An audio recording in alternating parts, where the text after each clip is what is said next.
los mercados también nos afectan a todos. Vamos a hablar de inversión, de situación de mercado, y a esta hora lo hacemos con Fernando Fernández Bravo. Es Head of Active Distribution Iberia de Invesco. Muy buenos días. Muy buenos días. Bienvenido. Fernando, llegamos, lo estamos diciendo, arrancábamos la semana diciendo semana intensa de bancos centrales, estamos ya casi exhaustos de lo que han dado de sí los sustos y los giros más hawkish en los bancos centrales, cosas que se sabían, cosas que no, preparándonos lo último, con subidas de 50 puntos básicos, nueva normalidad en Europa. Un poco a voz de pronto, de lo último, no sé cuál es el balance de qué horizonte están presentando los tres grandes bancos centrales con lo que han dicho esta semana. Bueno, la verdad que ha sido un año pues muy complicado en lo que es para los bancos centrales intentar controlar esa inflación. Hemos visto subidas pues de 50 puntos básicos, que algunos de nuestros gestores decían, bueno, pues los 50 son los nuevos 25, porque siempre habíamos estado acostumbrados a subidas de 25 puntos básicos y ahora han sido todas de 50 a 50 para intentar controlar esa inflación. Que si bien es cierto, en Estados Unidos podía ser más esa inflación pues de demanda, aquí en Europa pues era más una inflación de oferta y es más difícil controlarla, ¿no? Pero bueno, aún así los bancos centrales han ido pues con esas subidas de tipos de interés, pero ya creemos que estamos cerca de ese final, sobre todo más en Estados Unidos. Empezaron a subir antes, es muy difícil saber si van a pivotar en el 5 o en el 5,25 o 5,50, pero ya vemos cómo la inflación creemos que ya ha tocado pues esos máximos, que a partir de ahí se irá disminuyendo. Vemos también cómo el crecimiento va a ser menor. Estamos hablando pues en Europa para el año 2023 de un crecimiento del 0,5. Entonces, de alguna manera, pues esa inflación va a ir disminuyendo y va a hacer que también los bancos centrales no puedan relajarse de alguna manera y no llevarnos a estos niveles, ¿no? Y por último, también hay que tener en cuenta es el efecto base de la inflación. Es decir, en febrero del año pasado fue cuando pues, tuvimos pues, la guerra de Rusia y Ucrania, tuvimos un pico pues, de subida también de las materias primas y eso de alguna manera está disminuyendo. Y también está disminuyendo, pues, o están mejorando los inventarios, están disminuyendo también bueno, todos los problemas en las cadenas de suministros, con lo cual eso creemos que va a ayudar a tener una menor inflación. No es una inflación del 2, pero no es una inflación del 10. Precisamente porque es difícil dejar de hablar de aquella inflación transitoria que se quedó como permanente y que hay que seguir combatiendo, hemos visto cómo esta semana además asistíamos a ese respiro que justificaba también esa moderación en la magnitud de la subida de la FED en el IPC. También lo habíamos visto en la inflación mayorista, pero es verdad que en la parte del sector servicios que los costes salariales están haciendo un daño, un peso que se les resiste, ¿no? a la forma de domar. Y antes de pasar a mirar a la inflación de Europa, quería preguntarle de alguna manera de qué manera se va a poder atajar esa inflación de servicios, esa subyacente, con un mercado laboral que además bueno, apunta a aumentar el desempleo, pero los costes salariales aumentando también. Pero los costes salariales están aumentando porque, bueno, pues al final, lógicamente, con esta inflación pues hay una oferta, no hay una presión pues para aumentar los salarios y esto al final te genera pues lo que llaman pues efecto de segunda derivada en la que pues, bueno, pues mayores salarios, con lo cual el futuro pues, acaba con una mayor inflación.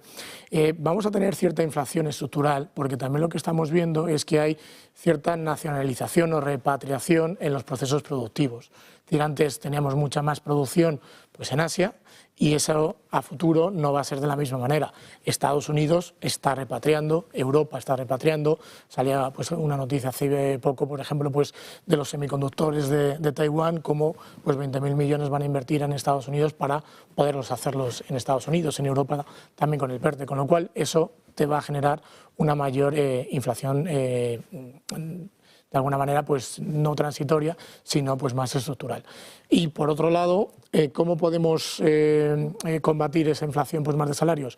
Pues lógicamente con los menores crecimientos, es decir, Alemania se está hablando de poder tener 2 trimestres negativos de crecimiento, con lo cual eso al final con unos menores crecimientos económicos, de alguna manera es la manera natural en el que las economías pues acaban aterrizando. Entonces vamos a tener menos crecimientos. En Europa pues hablamos del 0,5.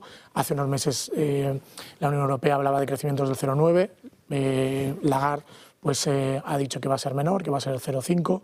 En España pues también vamos a tener pues menores crecimientos y eso de alguna manera va a ajustar la economía de una manera natural. Precisamente, ya hablando de ese ajuste de la economía, también cómo se está redibujando, ¿no?, esa vuelta de la producción a cada uno a su casa.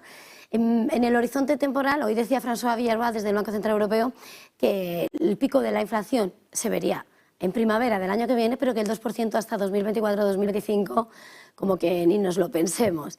En ese escenario, al mismo tiempo, señalan como, bueno, no hay que preocuparse por una gran recesión. ¿Hasta qué punto va a ser compatible esas tasas de inflación, esas subidas de tipos que se van a mantener con ese escenario recesivo? ¿Cuál va a ser el horizonte, por tanto, mirando en ese plazo?